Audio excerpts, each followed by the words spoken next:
I am a 37 years old male. I have a 13Y.0 son.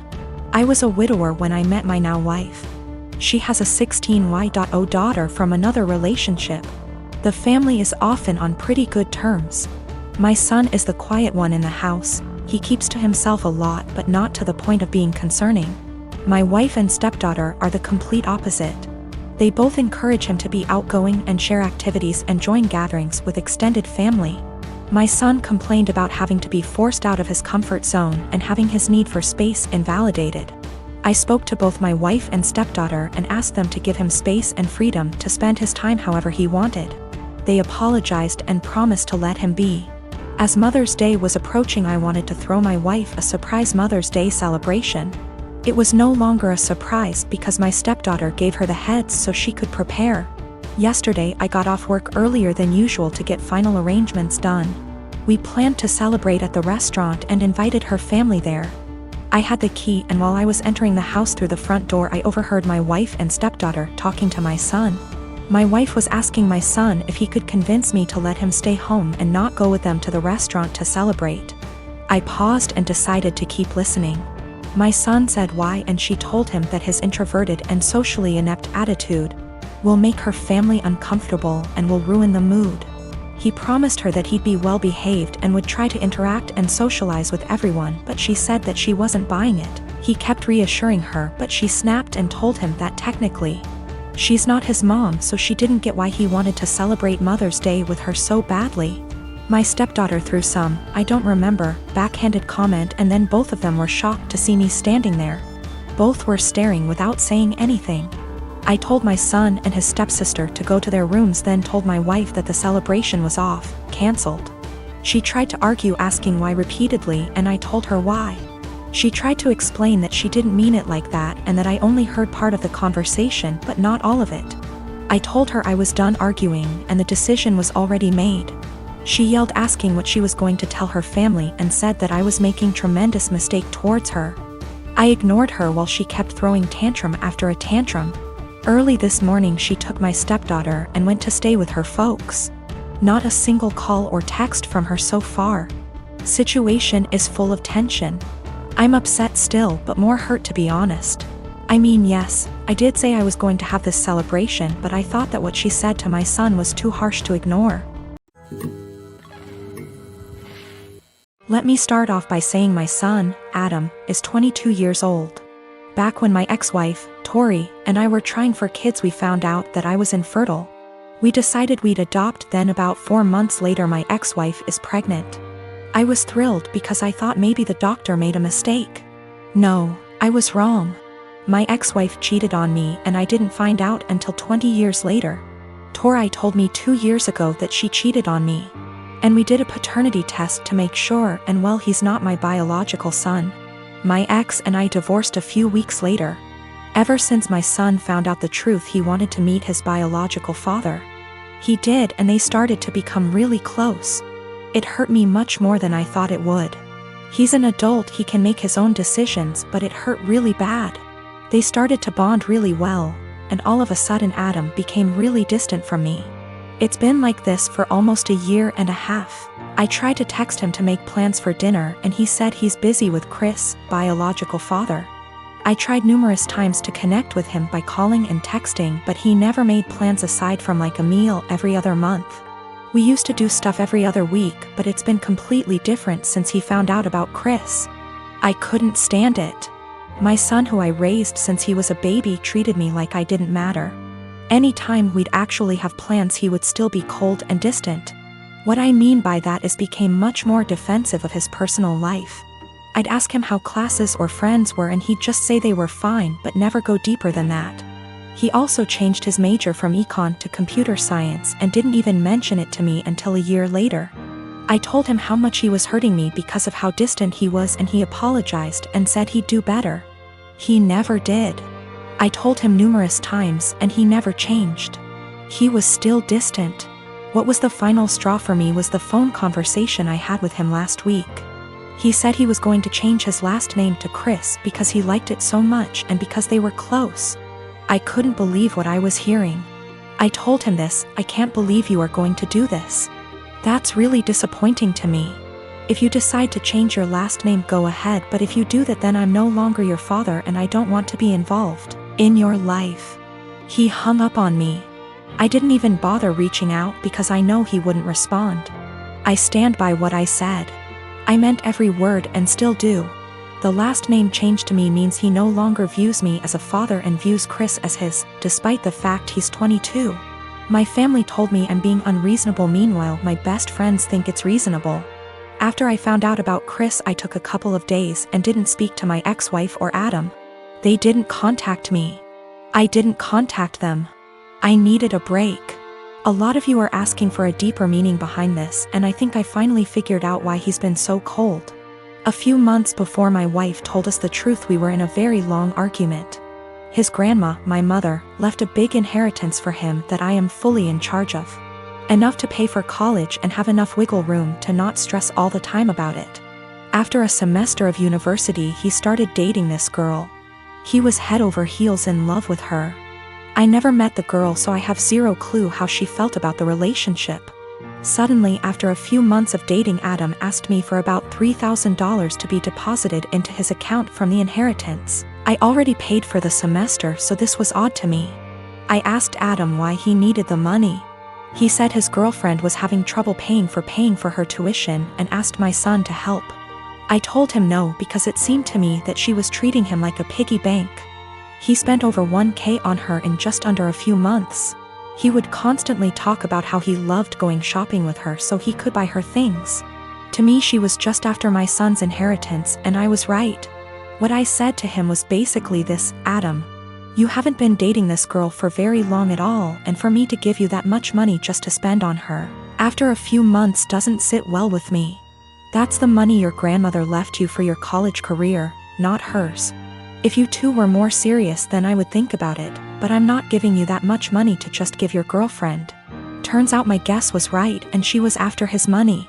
They broke up shortly after and have had an on-again, off-again relationship ever since. He was upset with me, but he eventually got over it after a few months. Then we found out about my ex's affair. I don't know if that's the real reason he's so cold. That was a huge argument that went on for weeks until she left him.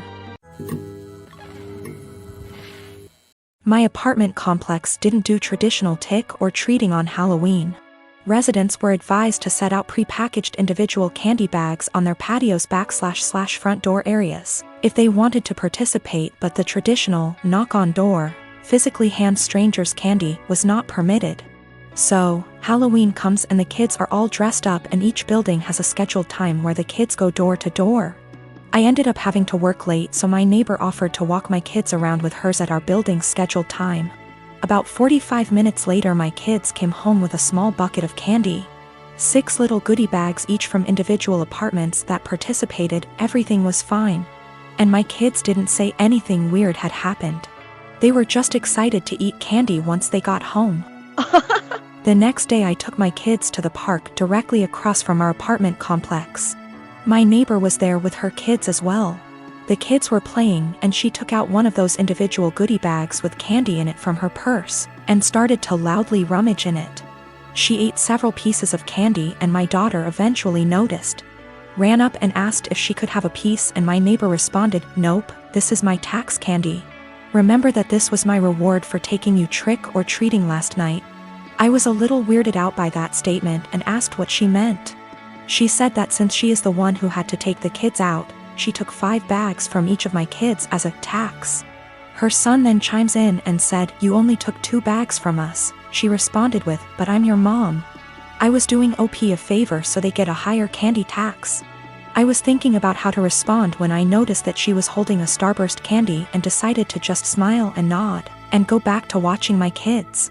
I let her continue to finish off the bag of candy and then said, "Hey, aren't you vegan?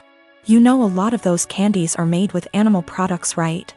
I explained what gelatin was and how a lot of those candies are made with it. She was horrified, Googles it, and then told her kids that they were leaving. She said something about how she was going to be sick and stormed off. Now she's giving me dirty looks every time we see her and won't let her kids play if she shows up at the park and we are there. My husband thinks I'm an asshole cause I should have either not said anything about the gelatin or said something right away when I noticed. I don't think it's my job to tell a vegan what is and isn't vegan though, and she deserved it for stealing candy from little kids. When we got home from the park after the gelatin incident, I sat my kids down and asked why they didn't tell me that the neighbor took half of their candy. My oldest kid is 6 and my youngest kid is 4. 6-year-old explained that as they went door to door during their designated trick-or-treating time, she would have my 4-year-old grab 2 bags instead of 1 from each apartment for the majority of them. She explained it to my kids that they were grabbing extra bags for her to be handed over at the end as taxation. So either freaking way she was directly taking candy from my kids or taking candy from other kids through mine. As for the authenticity of her vegan sim, I may have exaggerated when I said super vegan when I first posted this. She claims to be vegan and is very in people's faces about the benefits, etc. It's 100% about the health side. She brags about veganism curing cancer, diabetes, even some mental health issues. I have never once heard her talk about the benefits for animals. She also sells herbal tea products, customized gym clothing, etc. So she totes a pretty big vegan lifestyle. If that makes sense. Now for the gelatin. She knows what gelatin is, she knows what it's made out of, she knows that there are obvious things that she can't eat. But she had no idea that a lot of candy specifically had gelatin apparently. When I told her that they had gelatin in it, she knew what gelatin was but Googled the candies to see if I was correct. I think she is either really dumb or she eats non-vegan stuff all the time when no one's watching, and had to pretend to be horrified about it at this point. 'Cause a lot of you guys have pointed out that you literally can't be vegan and not know these things. I'm not vegan, I'm not even freaking vegetarian, and I know these things. I live with my parents and my brother. It's always been a dream of my parents to adopt me and bro, our bio kids. And they had come to the decision that they want to adopt an older kid. They got matched with Jess, who is 13. Due to the current situation, she is not living with us, but we've met before and she spent a weekend with us in January. Jess, despite sometimes being sweet and kind, is very high maintenance and has a lot of anxiety and anger problems. She can go from 0 to 1,000 really quick. During her stay, she got triggered by something when we were in public. She and I went to a clothes shop and my parents were in a cafe nearby. Some guy accidentally grabbed her by her shoulder as he thought she was his daughter, and he apologized immediately and started screaming. I was the only person there, and I tried to calm her down but she ran off. She was found, shaken, but safe, an hour later. I then got grounded as I had failed in being responsible for my sister. I said I didn't have a sister. My parents were angry about this and said that how dare I be rude about her, don't I know how much she's been through? She's had other outbursts, but none so huge in public. She can be cold and untrusting and was very clingy to my parents.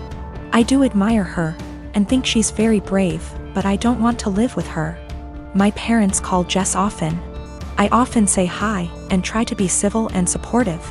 But it seems like the only thing my parents can talk about is Jess, and how brave she is, and she isn't even here yet.